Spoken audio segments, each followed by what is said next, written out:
Today we're diving into a head-to-head comparison between the brand new DJI Avata 360 and DJI Avata 2. At first glance, these two drones might seem quite similar since they both belong to DJI's popular Avata lineup, known for immersive FPV flying and compact Cinewhoop-style designs. But once you look a little closer, things start to get really interesting. The Avata 360 introduces a completely new concept with full 360-degree video capture, allowing you to reframe your shots after the flight, which is a huge shift from traditional FPV shooting. On the flip side, the Avata 2 sticks to a more classic approach with a single forward-facing camera, offering a smoother and more straightforward flying and editing experience. So the big question is, do you want maximum creative freedom or a simpler, more traditional FPV workflow? Well, let's dive into a detailed comparison of these two drones and see which one is the right choice for you. And if you find this video helpful, please help out the channel by giving it a like and subscribing. Let's kick things off with design and build, because this is where both drones share a familiar foundation but start to separate in meaningful ways. Both the Avata 360 and Avata 2 follow DJI's Cinewhoop style design, which means you get full coverage propeller guards that improve safety and allow you to fly confidently in tighter spaces. They also both include built-in storage and a micro SD card slot, although the Avata 2 offers slightly more onboard storage at 46 GB compared to 42 GB on the Avata 360. When it comes to physical differences, the Avata 2 is lighter by 78 grams and slightly shorter, which makes it a bit more compact for portability. The biggest shift comes from the camera system, where the Avata 360 uses a rotating dual lens setup that allows switching between full 360 mode and a forward-facing single lens mode. On the other hand, the Avata 2 sticks to a fixed single lens. The sensor systems also differ significantly, with the Avata 360 adding LiDAR, 3D infrared sensing, and omnidirectional vision for obstacle detection. So, if you value advanced sensing and flexibility in camera hardware, the Avata 360 clearly stands out. Moving on to camera and image quality, because this is where the biggest difference between these two drones really becomes clear. The Avata 360 is equipped with dual 1/1.1-inch CMOS sensors, which work together to capture full 360-degree video at up to 8K resolution at 60 frames per second. That means you can record everything around you and decide your framing later during editing. It also allows for 120-megapixel photos and improved low-light performance thanks to larger pixels and a wider aperture. It even offers a 200-degree field of view, which creates a much more immersive look. In single lens mode, it drops down to 4K at 60 frames per second. On the other hand, the Avata 2 uses a single 1/1.3-inch sensor and records up to 4K at 60 frames per second, with the added benefit of 4K at 100 frames per second for slow motion.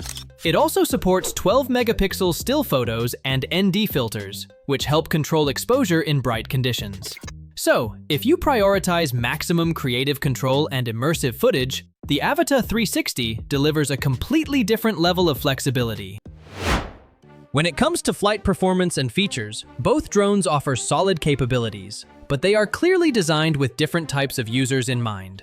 The Avata 360 stands out because it essentially gives you two flying experiences in one device, allowing you to switch between 360-degree capture and a more traditional forward-facing FPV style. That means you do not need to perfectly frame your shots while flying, because you can adjust everything later in post-production.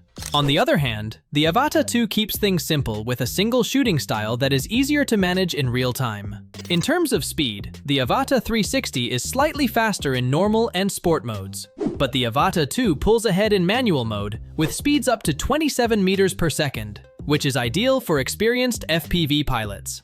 The Avata 360 also includes advanced tracking features like Focus Track and Active Track 360, along with head tracking for immersive control. So, if you value versatility and smart tracking features, the Avata 360 offers a more dynamic flying experience. When it comes to safety, battery life, and overall user experience, both drones cover the basics well, but one clearly pushes further in terms of protection and advanced assistance. The Avata 360 features full omnidirectional obstacle avoidance, supported by LiDAR and a 3D infrared sensing system, which helps detect obstacles in all directions and even improves performance in low-light environments.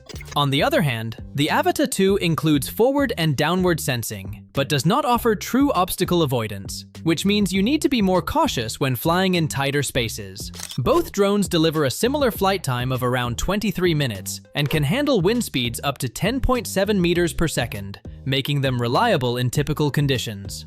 The Avata 2 does include a handy turtle mode, which allows it to flip back upright if it crashes upside down, adding a layer of convenience. But when it comes to usability, the Avata 360 introduces more complexity due to 360 editing workflows, while the Avata 2 offers a much more straightforward shooting and editing process. So, if you prioritize ease of use and a simpler workflow, the Avata 2 is the more user-friendly option. As for my final verdict, choosing between the DJI Avata 360 and DJI Avata 2 really comes down to what kind of flying and filming experience you are looking for. The Avata 360 is clearly the more innovative option, offering full 360-degree capture, advanced obstacle avoidance, and the flexibility to switch between immersive and traditional shooting modes.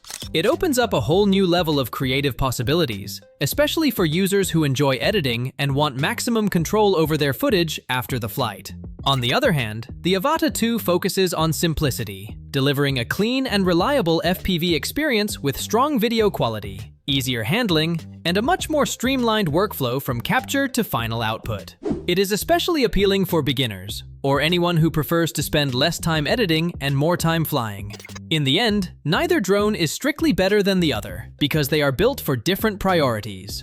If you want creativity and flexibility, go with the Avata 360. But if you want simplicity and speed, the Avata 2 is the better fit. So, please don't forget to like this video and subscribe to our channel if you want more tech comparison like these in the future.